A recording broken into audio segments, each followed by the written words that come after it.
فرمایا کہ یا ایھا الذین آمنوا ان کثیرا من الاحبار، اے ایمان والو خبردار ہو کر رہو، ہوشیار ہو کر رہو، بہت سے لوگ آئیں گے ان پر مولویت کا رہبانیت کا لبادہ ہوگا، ان کی شکل و صورت انتہائی نورانی ہوگی،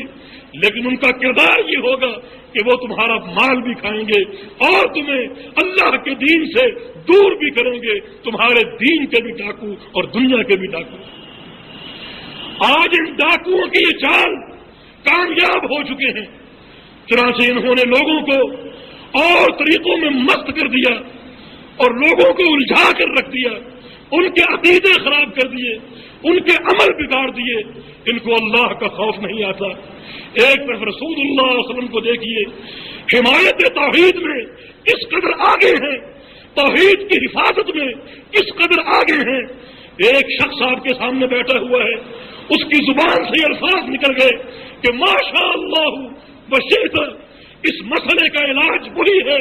جو اللہ چاہے اور جو آپ چاہیں۔ رسول اللہ صلی اللہ علیہ وسلم کی آنکھیں غصے سے سرخ ہو گئی، اتنی سی بات پہ فرمایا اجعلتنی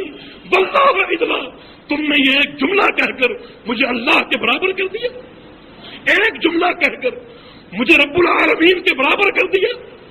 یہ ہے توحید کی حمایت محمد رسول اللہ صلی اللہ علیہ وسلم کی طرف سے۔ صحابہ کے پاس آتے ہیں، آ کر فرماتے ہیں کہ لا تقوموا لی کما تقوم العاجم، جب میں تمہاری مجلس میں آتا ہوں تو مجھے دیکھ کر کھڑے مت ہوا کرو جیسے اجمی کھڑے ہوتے ہیں، اس طرح کھڑے ہونے کی ضرورت نہیں، بیٹھے رہا کرو، کیونکہ جب کوئی شخص کسی کو دیکھ کر کھڑا ہوتا ہے تو آنے والا اپنی عظمت محسوس کرتا ہے، اپنی بڑائی محسوس کرتا ہے، اور میرے ساتھیوں اس ساری عظمت کا مالک اور اس بڑائی کا مالک اللہ رب العالمین ہے۔ میرے اور تمہارے مقدر میں تو تواضع ہی تواضع ہے، اللہ کے سامنے جھکنا ہے، رکوع کرنا ہے، اس پیشانی کو مٹی پر رگڑنا ہے، مجھے دیکھ کر کھڑا ہونے کی ضرورت نہیں۔ یہ ہے نقطہ توحید کی حمایت کہ کس طرح نقطہ توحید کی حفاظت ہے، کس طرح حمایت توحید ہے۔ ایک موقع پر کچھ لونڈیاں گانا گا رہی تھیں، جہاد کے واقعات کے نغمات گا رہی تھیں، رسول اللہ صلی اللہ علیہ وسلم گھر میں لیٹے ہوئے ہیں کہ ایک لڑکی کی زبان سے یہ مصرع جاری ہوا کہ فینا نبی یعلم ما فی غدی، کہ ہم میں ایک ایسا نبی ہے جو جانتا ہے کہ کل کیا ہونے والا ہے۔ رسول اللہ صلی اللہ علیہ وسلم نے جب یہ سنا تو اپنے چہرے سے نقاب ہٹایا اور فرمایا کہ لا تقولی، ایسا مت کہو، فإن الغیب لا يعلمه الا اللہ، غیب کا علم تو صرف اللہ کو ہے، اللہ کے سوا کسی کو نہیں۔ حمایت توحید، توحید کی عظمت، توحید کی حفاظت، یہ رسول اللہ صلی اللہ علیہ وسلم کا مقام ہے۔ اور یہ ساری باتیں بظاہر چھوٹی چھوٹی ہیں، لیکن آج قوم کے سامنے ایسے بہروپیے بھی موجود ہیں،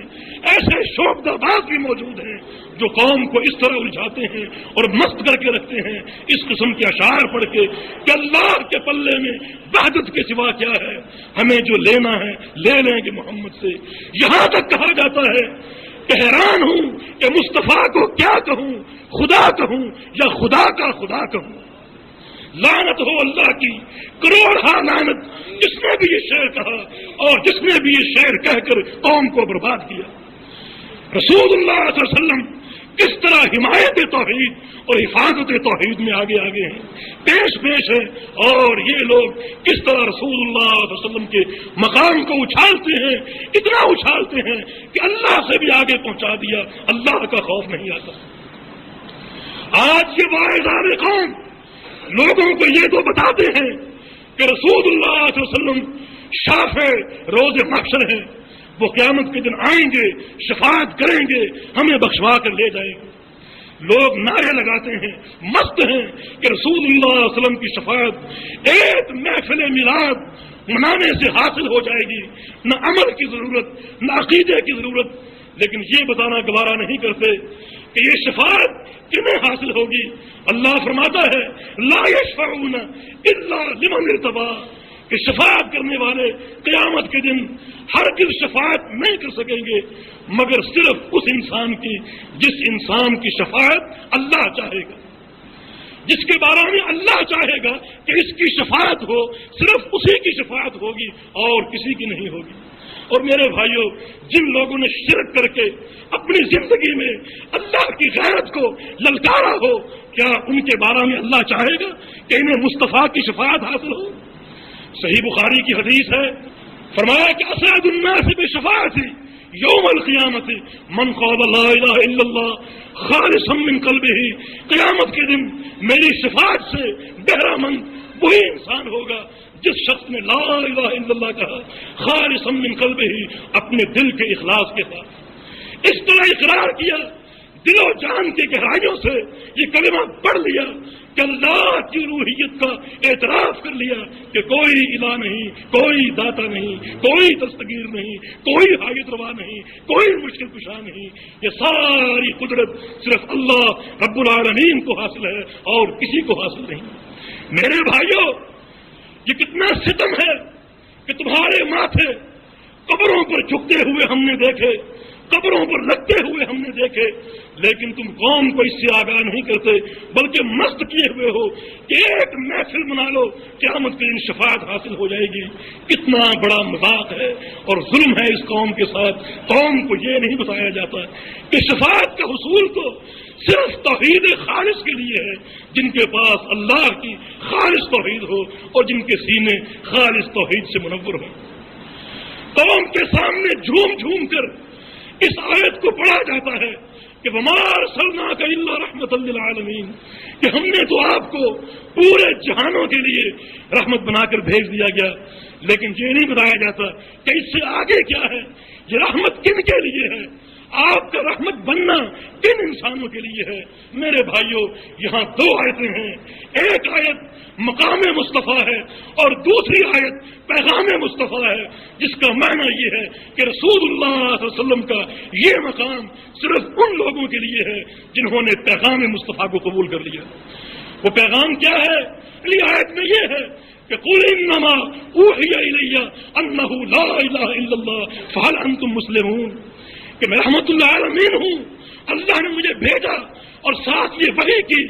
کہ دنیا والوں کا کوئی الہ نہیں اور کوئی معبود نہیں، صرف ایک اللہ ہے۔ فہل انتم مسلمون، اے لوگو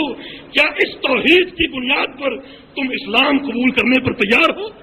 تو وہ مصطفیٰ کا مقام صرف اسی شکل میں ہوگا جب مصطفیٰ کے اس پیغام کو قبول کرو۔ تو میرے بھائیو، وہ توحید ہے، تم توحید کی بیعت کو نہیں کرتے ہو اور نقطۂ توحید کو اپنے تمام وسائل سے پامال کرنے کی کوشش کرتے ہو اور قوم کو الجھایا ہوا ہے کہ وہ رحمت ہیں اور جس طرح چاہے ہم کرتے رہیں وہ قیامت کے دن بخشوا لیں گے۔ یہ قوم کے ساتھ مذاق ہے،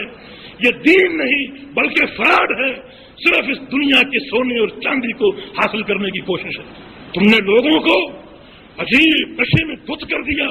نہ ان کو عقیدے کا شعور، نہ ان کو عمل کا شعور، بس جلوس نکال لو اور ولاد کی محفل مقرر کر لو، عشق رسول کے دعوے کر لو، کلین شیو ہے اور نعت رسول بڑے عاشقانہ انداز سے پڑھ رہا ہے، لوگ مست ہیں جس طرح شراب پی کے مست ہوتے ہیں اور دین کی کوئی فکر نہیں۔ اللہ سے ڈرو، قیامت سے ڈرو، اپنے انجام کو پہچانو۔ رسول اللہ صلی اللہ علیہ وسلم مبشر ہیں، نذیر ہیں، جنت کا راستہ بتا گئے، جہنم کا راستہ بتا گئے۔ اللہ سے دعا کرو کہ اللہ ہمیں اصلاح عقیدہ اور اصلاح عمل کی توفیق عطا فرمائے۔ واللہ اس عقیدے کے بغیر اور اس عمل کے بغیر ہم کچھ نہیں۔ ہماری دنیا کی اصلاح اور ہماری آخرت کی فلاح جو ہے وہ اسی عقیدے کی بدولت ہے اور عمل کی بدولت ہے۔ اللہ توفیق عطا فرمائے۔